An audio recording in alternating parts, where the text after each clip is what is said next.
오늘은 수로보니게 여인에 관한 얘기인데요. 제목은 겸손은 모든 좋은 것이 오는 깔때기다. 겸손은 모든 좋은 것이 오는 깔때기다라는 제목으로 하나님 말씀 증거하도록 하겠습니다.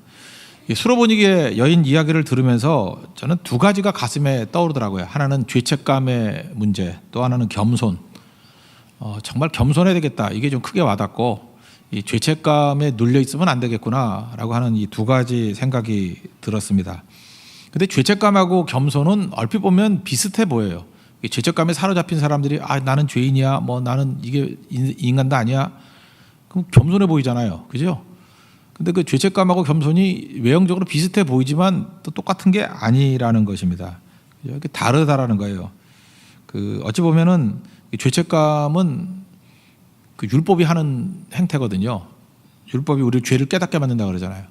죄를 깨닫게 만들어서 거기 머무르면 안 되고 예수님께 나가야죠.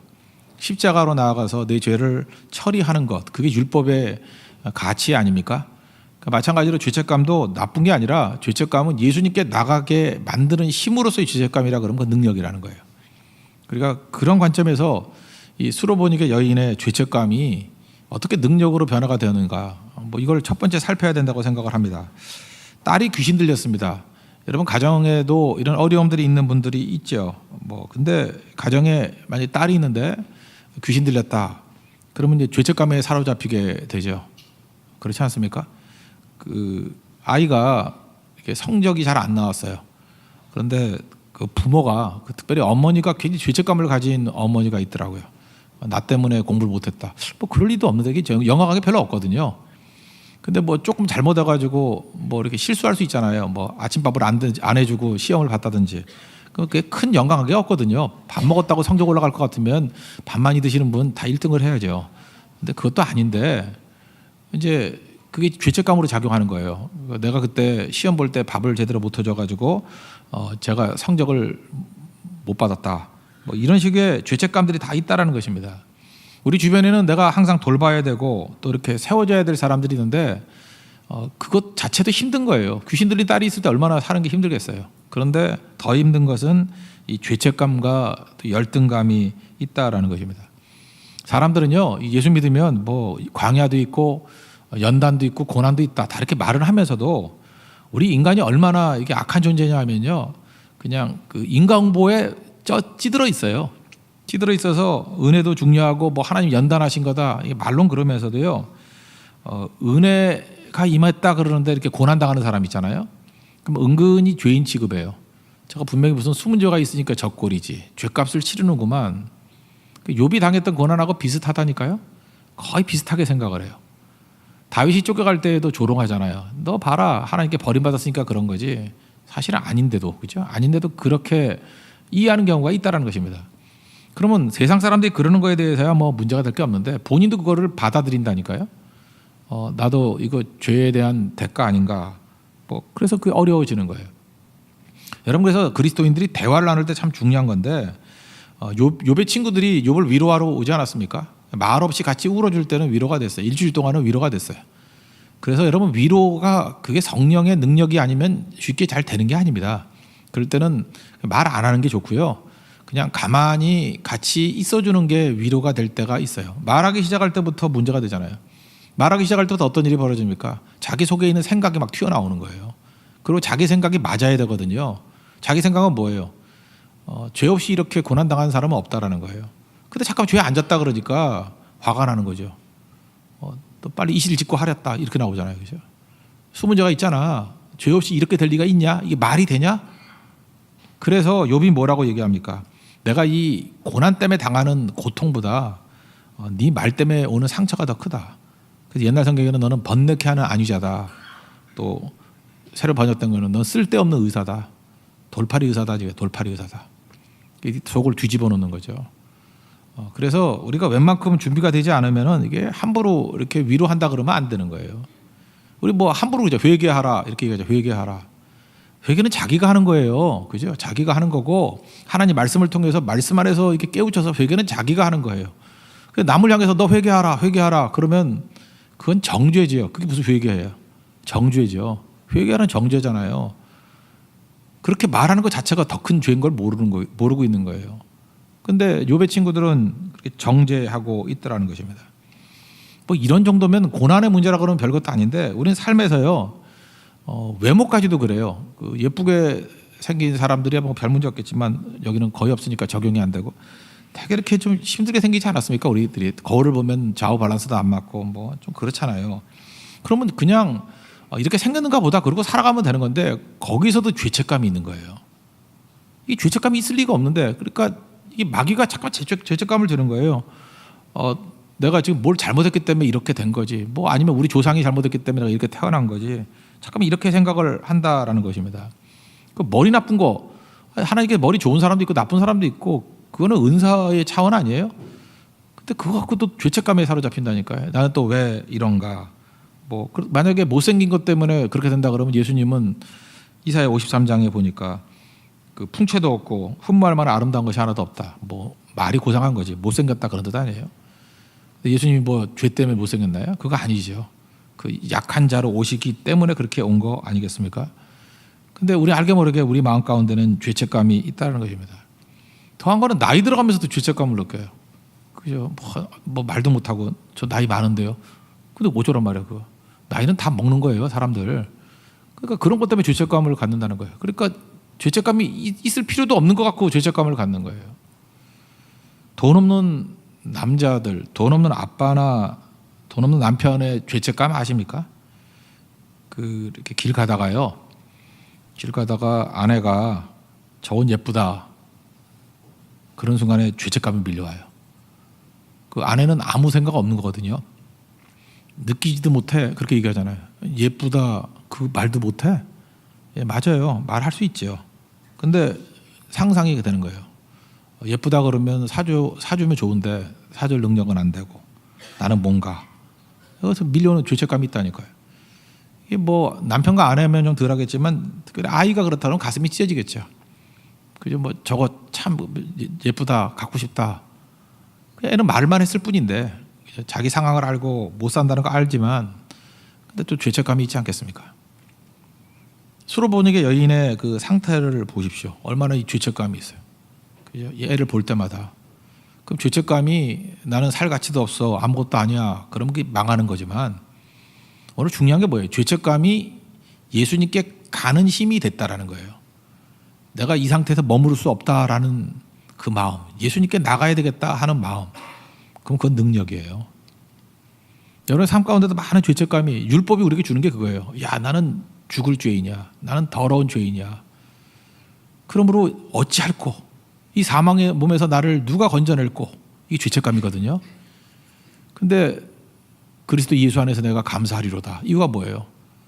그 예수 안에서는 결코 내게 정죄함이 없기 때문에. 십자가의 보혈의 피가 나를 씻어주기 때문에. 그래서 예수님께 나가는 죄책감이라 그러면 그건 능력이 있다라는 거예요. 그래서 죄책감도 두 가지가 있습니다. 그냥 도망치는 죄책감이 있고요. 숨는 죄책감이 있고 잠수 타는 죄책감이 있고요. 남들에게 나서지 않는 죄책감. 그건 망하는 거예요. 마귀가 준 거예요. 그건 그걸로 끝나는 거예요. 그러니까 죄책감이 올 때마다 우리는 본능적으로 수로보니게 여인에게 배워야 될 게 뭐예요? 예수 앞에 찾고 가는 거예요. 주께 가오니 주께 가오니 계속 주께 가까이 나아가는 거예요. 그러면 살아날 수 있다라는 것입니다. 그래서 문제는 뭐예요? 그 하나님은 이렇게 문제를 통해서 이렇게 죄책감이 오거든요. 그걸 통해서 하나님께 나아가기를 원하신다는 거예요. 우리가 그냥 아무 생각 없이 살아갈 때는 방향 감각을 잃잖아요. 근데 죄책감이 생긴다고요. 그걸 통해서 이 문제를 해결할 수 있는 건 예수님밖에 없어라고 하면서 방향이 잡히는 거예요. 그러면 이 귀신 들린 딸을 두고 있는 이 수로보니게 여인, 그 딸 고친 걸로 끝났겠어요? 그 다음 예수를 믿고 가정 전체가 구원받고 변화가 됐겠죠.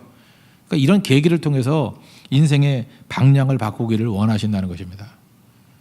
여러분도 하나님께서 여러분에게 이 모양 저 모양의 죄책감을 뭐 줬다고 생각을 합니다. 그건 뭐 있을 수 있어요.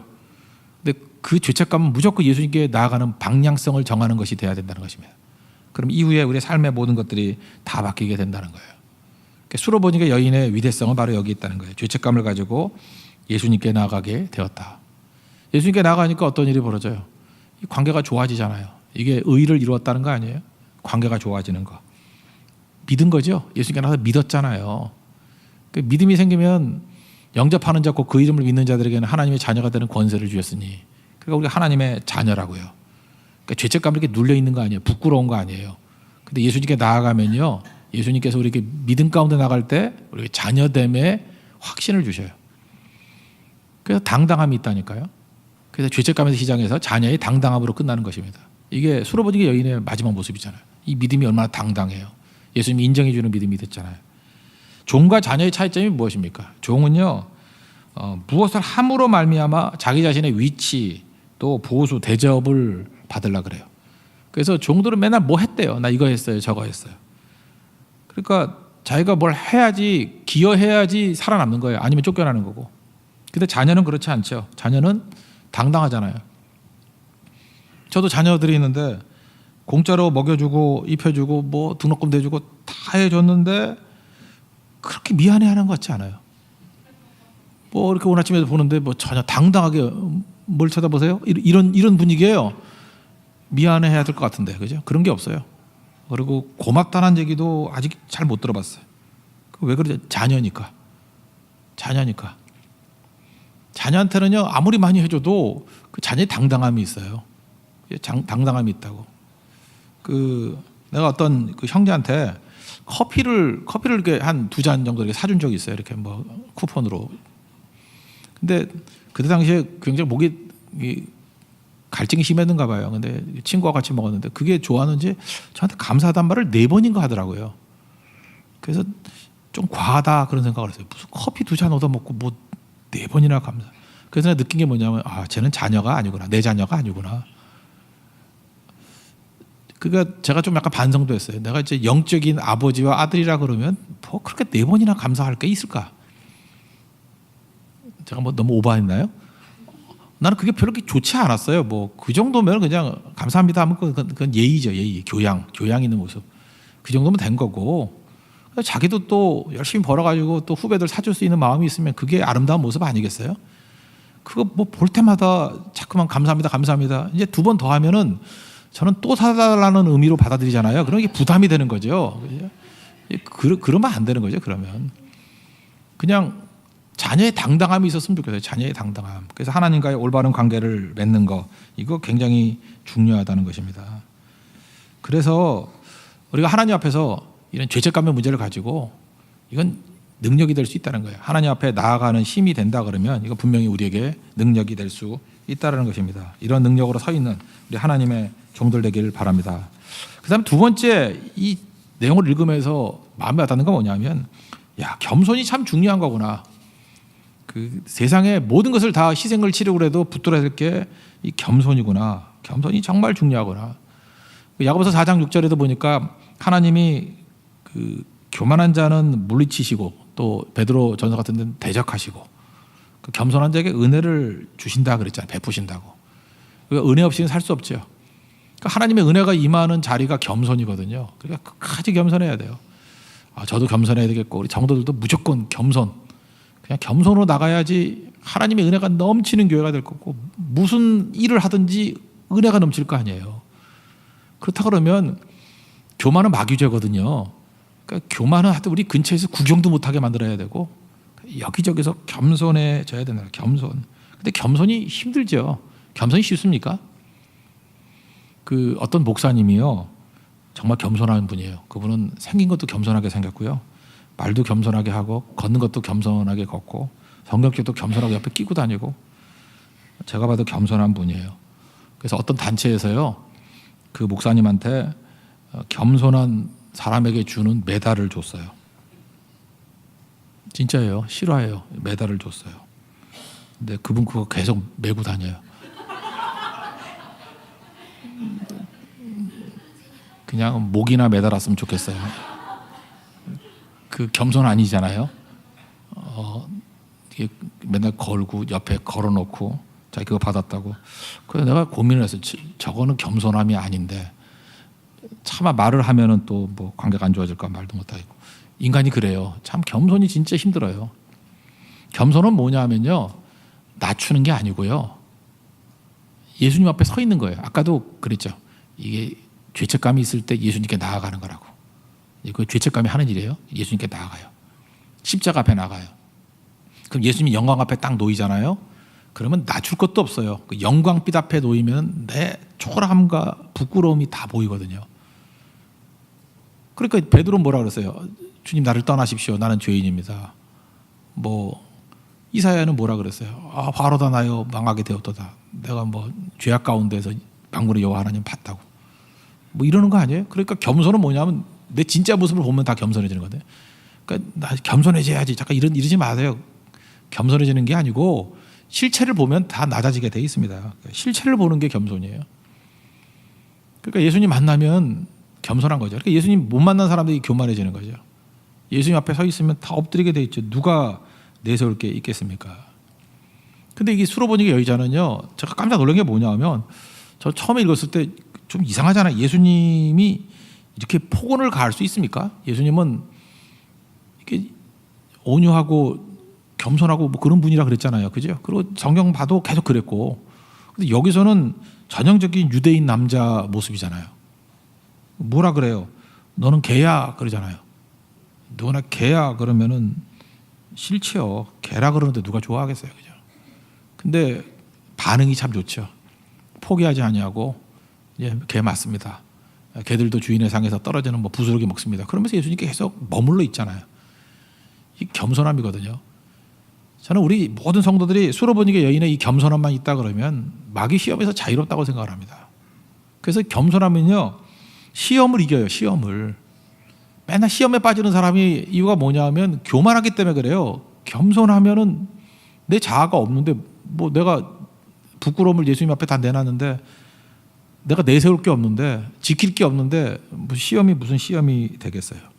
그러니까 모욕을 받아도 포기하지 않는 마음이 있는 거죠. 예수님께서 일부러 이렇게 말씀하신 거 같죠? 자녀의 떡을 취하여 개들에게 던짐이 마땅치 아니하다. 이건 되게 모욕적인 얘기거든요. 모욕적인 얘기. 그 이스라엘 사람들은 이 개를 되게 싫어했어요. 그 욕하는 데만 있었다고요.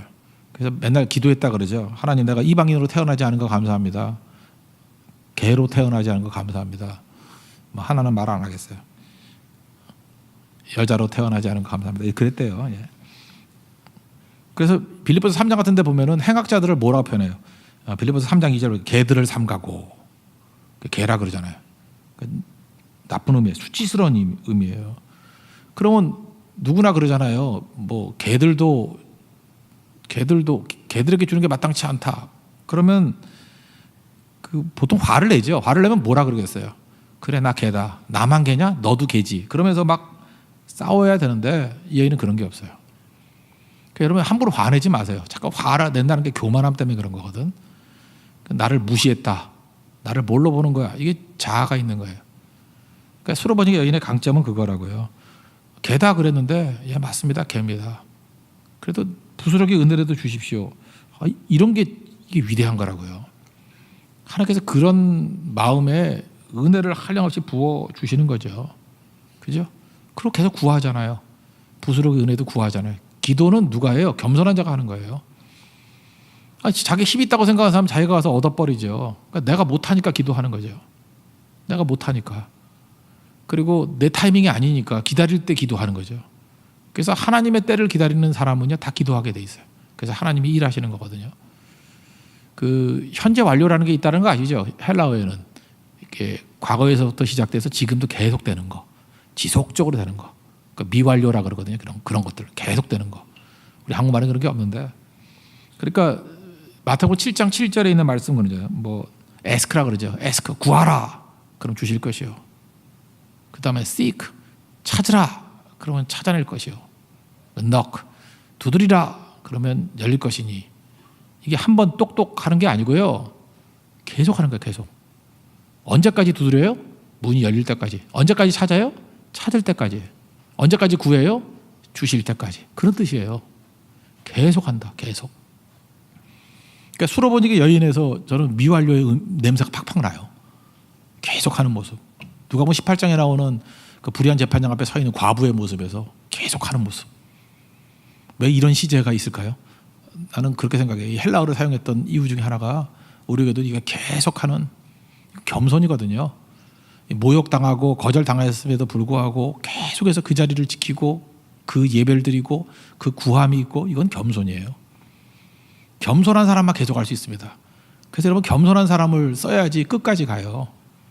교만한 사람은요 자기 한 번만 자존심 건드려도 긁어놔도 안 합니다. 그래서 계속 하는 거예요. 그 창세기 32장에도 보면은 야곱이 약간 교만했던 사람이라는 거 아시죠? 교만이 뭐예요? 자기 힘 믿는 게 교만이죠. 근데 형 에서를 만나야 되는데 400명 끌고 나와서 죽이겠다 그러니까 하나님 앞에 엎드려 기도하잖아요. 기도의 내용이 뭐예요? 천사 씨름했다는데 천사 씨름 잘 안 하잖아요. 누가 씨름합니까? 그거 승산이 없는데. 그런데 새벽까지 붙잡고 안 놔줬는가 봐. 내가 볼 때 이건 헤들락이야. 천사가 그러지 않으면 빠져나갔어. 이게 뭐 옆에 잡았다고 치고 나가면 되는데. 헤들락 알죠? 천사 머리를 꽉 잡고 이거 꽉 잡으면 안 빠지거든요. 막 그래서 천사가 간지럼타게도 참는다 그러고 뭐 계속 헤들락 한 거예요. 헤들락. 이게 락이야 락 진짜. 헤들 갔다가 이게 열쇠를 잠가버린 거예요. 그랬더니 천사가 레디고가 아니라 렛미고 하면서 나 좀 보내줘. 그랬더니 아니 성경에는 없어요. 그랬을 것 같다고. 못 가게. 그랬더니 뭐라 그래? 축복하지 않으면 안 보내준다고. 축복하지 않으면 죽어도 못 보내 그러잖아요. 죽어도 못 보내. 막 노래 부르면서 죽어도 못 보내. 그때가 터닝 포인트가 된 거죠. 그때 이름이 바뀌었어요. 야곱에서 이스라엘로. 하나님과 겨루어서 이겼다. 이게 무슨 얘기예요? 그는 계속해서 구하는 자가 됐다는 거예요. 뭘 구해요? 축복을 구하는 자. 축복은 누가 주는 거예요? 하나님이 주시는 거예요. 우리 BMW 첫 번째가 블레싱이잖아요. 블레싱을 구한다는 게 뭐예요? 이거 하나님이 주신다는 거예요. 내 안에서 나온다는 게 아니에요. 축복은 위부터 내려오는 거거든요. 하나님이 주신다. 하나님이 주시는 것을 구하고 또 구했다라는 거예요. 내 힘으로 되는 게 아니라는 걸 구했다는 거예요. God works when we pray. 우리가 기도할 때 하나님이 일하신다는 거, 축복으로 일하신다는 것을 믿고 계속 구했다라는 거예요. 이거 겸손한 자가 하는 거예요. 겸손하지 않으면 계속 못해요. 그래서 여러분들 계속 하려고 그러면 겸손해야 돼요. 계속 하려고 그러면. 겸손하지 않고 이거 가능하나요? 겸손해야 겸손은 인내예요. 인내고 계속 할 수 있는 힘이 있다라는 것입니다. 우리 성도들 보면요. 상황이 절실해요. 근데 기도는 절실하지 않은 것 같아요. 근데 이상하게 느껴져요. 상황은 굉장히 절실한데 왜 기도는 저렇게 절실하지 않을까? 반면에 어떤 사람은요. 상황이 그냥 고만고만해요. 뭐 별로 절실해 보이지 않은데 기도는 너무 절실해요. 야 대단하다 이런 느낌이 있어요. 시편을 쭉 읽다 보면은 7편에 가면은 거기 표제어가 이렇게 돼 있어요. 베냐민인 구시의 말에 따라 여호와께 드린 노래. 구시 성이 구시가 아니고 이름이 구시예요. 구시. 근데 성경을 아무리 찾아봐도 베냐민 구시가 누군지 모르겠어. 그러니까 이게 별놈 아니에요. 별로 센 놈 아니라고. 그러니까 뭐 골리앗과 싸워서 이겼다. 그래서 예를 들어서 뭐 골리앗 앞에서 여호와께 드린 노래 그러면 이렇게 해도 가능한 거죠. 골리앗이니까. 그렇지 않아요? 뭐 아니면 사울 앞에서 뭐 이 정도.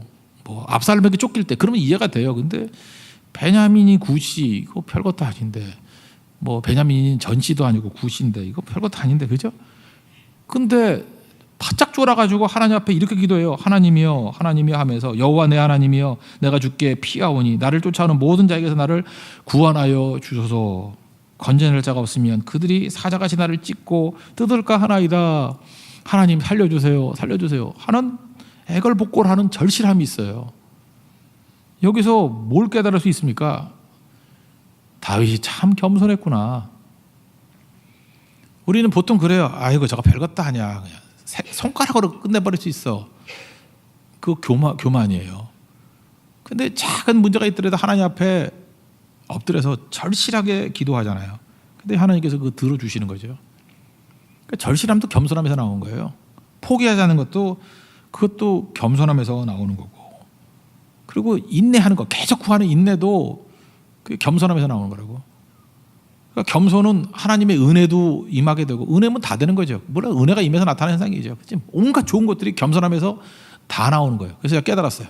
이 볼링 칠 때 킹핀 1번 핀 하나만 깨면은 다 깨지듯이 우리 인생도 겸손 하나만 붙들면은 나머지는 이렇게 줄줄이 묻어서 나오는 축복이에요.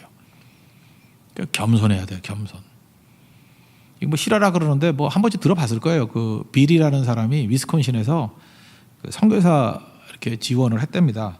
그래서 그 미션 에이전트 있는 곳에 가가지고 선교사 좀 보내달라고. 그랬더니 그것도 이제 인터뷰를 해야 되잖아요. 근데 그 은퇴하신 선교사님이 어떻게 보냈냐면 내일 새벽 4시 반에 오라고. 뭐 새벽 기도도 안 하는 사람들이 4시 반에 오라니까 그 약속 시간은 아니잖아요. 4시 반. 여러분에게 제가 내일 4시 반에 봐요. 새벽 4시 반에 봐요. 그러면 새벽 기도 말고 그냥 약속을 4시 반 걸으면 이상하게 보겠죠. 왜 4시 반에 보자 그러지? 그럴 거 아니에요? 그래도 순종했대요. 그래서 정확히 4시 반까지 갔대요. 갔더니 이제 배를 눌러도 문을 안 열어주더래요.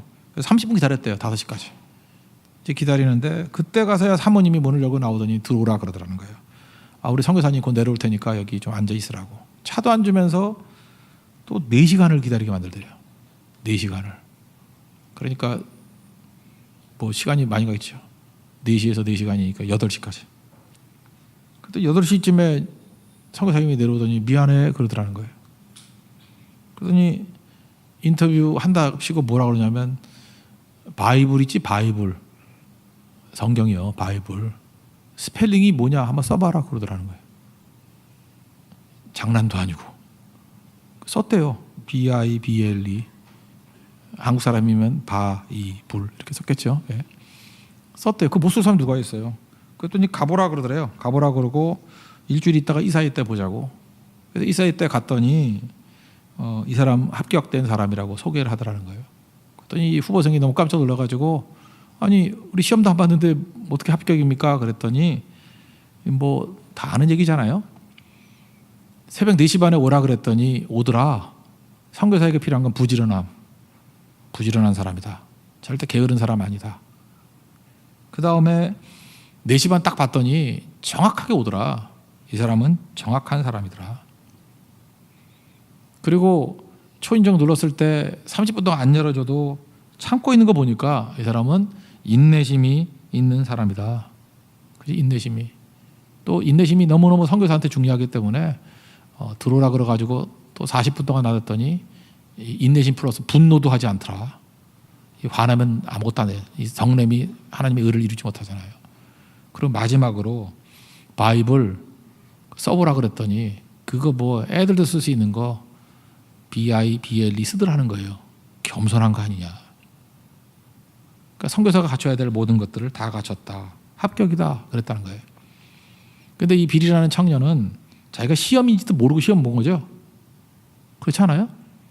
하나님께서 우리에게 시험 볼 때 야 지금부터 시험이다. 학교 시험 같이 50분 동안 시간 줄 테니까 시험 봐. 이렇게 시험 안 봐요. 시험인지도 모르는 시험이 너무너무 많다고요. 그래서 되게 하나님께서 우리에게 시험 보실 땐 이런 거예요. 어떻게 이런 일이 그게 시험이에요. 어떻게 세상에 이런 일이 벌어질까? 이런 게 시험이에요. 말이 안 돼. 이런 거 있죠. 그게 시험이에요. 네가 나한테 그럴 수가 있어. 이게 시험이에요. 저한테 이렇게 말하는 사람 되게 많아요. 이럴 수가 있습니까? 세상에 이런 일이. 그러면 제가 답을 해요. 시험이야. 테스트라고 해야 되나? 테스트. 그건 템프테이션이 아니라 테스트예요. 그때 성실하게 잘해야지 이거 시험이라고 배척해버리면 낙방입니다. 낙방. 이 시험에 붙은 사람은 기적을 체험하는 능력을 맛보게 된다는 것입니다. 특별히 하나님 앞에서 겸손하면요. 부스러기 은혜를 구해요. 은혜 이게 뭐예요? 부스러기라도 은혜가 중요하다는 거죠. 은혜가. 이게 부스러기라도. 이게 실화인데요. 어떤 형제가 좀 쫀쫀한 형제가 있었는가 봐. 뭐 교제를 꽤 오래 했는데도 불구하고 여자분들 뭐 이렇게 가방 같은 것도 하나 사주기를 원하잖아. 근데 가방은 무슨 뭐 이마트 부직포나 사주고 뭐 이렇게 잘 안 사주고 그러더래요. 뭐 이렇게 잘 안 사주더래요. 밥도 맨날 순두부나 먹고 뭐 치킨도 먹어본 적이 없대요. 치킨도 뭐 잘 안 먹고. 하여튼 그러면 여자들이 싫어하잖아요. 그죠? 돈도 좀 쓰고 그래야지. 근데 결혼식 때 그 흔한 반지도 하나 안 해주더래요. 그럼 이거 뭐 잘못된 거 아니에요? 이런 결혼을 해야 되나 말아야 되나 고민했는데 통장 하나를 주면서 그 당첨된 거더래. 아파트를 하나 선물로 주더래. 그 여자 이름으로 된 걸. 물론 부부 공동으로 해도 되지만 이게 내 주는 선물이라고. 그래서 제가 그때 느꼈던 게 그거예요. 야, 이게 그 자매의 특징은 뭐냐 하면 그 형제를 너무너무 좋아해서 싫은 사람하고 스테이크 먹는 것보다 이 형제가 라면 먹는 게 기쁘다. 그리고 진짜 기뻐요. 남자 막 존경해줘. 리스펙트 해준다고. 다 좋다 그러고 최고라 그러고 내가 볼 때 별로 잘해주는 것도 없는데 뭐 어디 가서 빵 부스러기 하나 사주는 것 같고도 막 자랑하고 SNS에서 빵 먹었다고. 우리 맨날 먹는 건데 그 되게 좋아하고. 그러니까 부스러기 은혜에 대해서 감사하고 기뻐하니까 제가 볼 때 가장 실속이 있는 인생을 살더라고요. 제가 지금 아파트 사줬다는 얘기보다도 그 부스러기 은혜에 감사하니까 진짜 더 큰 은혜가 임하게 되더라는 것입니다. 하나님께서도 우리에게 그런 것 같아요. 액수나 크기 갖고 기뻐하고 그러는 게 아니고 하나님이 주신 거라 그러면 뭐든 좋습니다. 그 얼마나 귀하겠어요. 그죠? 그 뭐 이런 거 있잖아요. 뭐 자동 판매기 커피 한 500원짜리 하나 사주면 이걸 사줘요. 뭐 이런 사람은 이제 정 떨어져요. 나중에 상종받기 싫어져. 근데 뭘 하나를 500원짜리를 해줘도 그렇게 기뻐하고 감사하다 그러고 뭐 이렇게 같이 교제 나누는 게 기쁨이죠. 목사님이 사준 거라고 하면 영광을 여기겠습니다. 진짜 진심으로 그런다 그러면 나중에 뭐가 있을 때 그냥 몇 억짜리라도 다 주고 싶은 마음이 있지 않겠어요. 근데 하나님이야 더 하겠죠. 수로보니게 여인은요 정말 하나님 마음에 합한 사람이라고. 나는 부스러기 은혜라도 너무너무 감사할 거예요. 그랬다고요. 근데 하나님께 그의 인생을 다 주잖아요. 이렇게 말함을 듣고 마태복음에 그의 믿음을 보고 딸도 낳고 구원받고 다 변화가 되더라는 거예요. 저는 강아지를 키웁니다. 강아지하고 고양이하고 차이점을 아시죠? 저는 개한테는 배울 게 참 많다고 생각해요. 요즘에 개한테서 배우는 레슨이 너무너무 많아요. 개를 소유했다. I have 개 그건 돼요. 근데 I have 고양이 이건 안 되는 것 같아요. 고양이가 우리를 소유한 거야. 고양이 봐요. 그 눈빛, 그 거만한 눈빛, 그 교만한 눈빛. 개는요, 제가 포테이토 칩 먹다가 툭 던져요. 부스러기예요. 먹다가 툭 던져요. 그러면 그거를 받아 먹으면서 꼬리를 흔들면서 얼마나 5번 핥고 감사하다고 아빠밖에 없다고 막 꼬리 흔들고 덤블링하고 뭐 해드릴까요? 하나만 더 주면 더 하지 하면서 막 정말 부스러기 은혜에 너무너무 꼬리를 치는 거예요. 옛날에 고양이 한번 키워봤는데 이놈은 고기를 갖다 줘도 거만하게 이렇게 쳐다보고 그거 뺏으면 덤비고 핥히고 나 여기 핥힌 자격이 있어요. 고양이같이 살면 안 됩니다. 저는 개한테 배운 건 그거예요. 부스러기 은혜를 감사 여기는 모습, 꼬리치는 모습. 개같이만 믿어도요 우리 인생 다 변화가 됩니다. 잘 보세요. 겸손한 자에게 하나님께서 은혜를 주신다 그랬잖아요. 겸손에서는 우리에게 필요한 모든 것들이 다 와요. 포기하지 않는 믿음, 그죠? 낭망하지 않는 믿음, 뭐 지속할 수 있는 믿음, 그게 겸손에 다 오는 거거든요. 부스러기에 감사할 수 있는 믿음, 그리고 문제를 해결할 수 있는 믿음. 그래서 오늘 믿음은 어떤 믿음이 되냐? 수식어를 굳이 붙인다 그러면 겸손한 믿음. 이게 제일 강력한 거예요.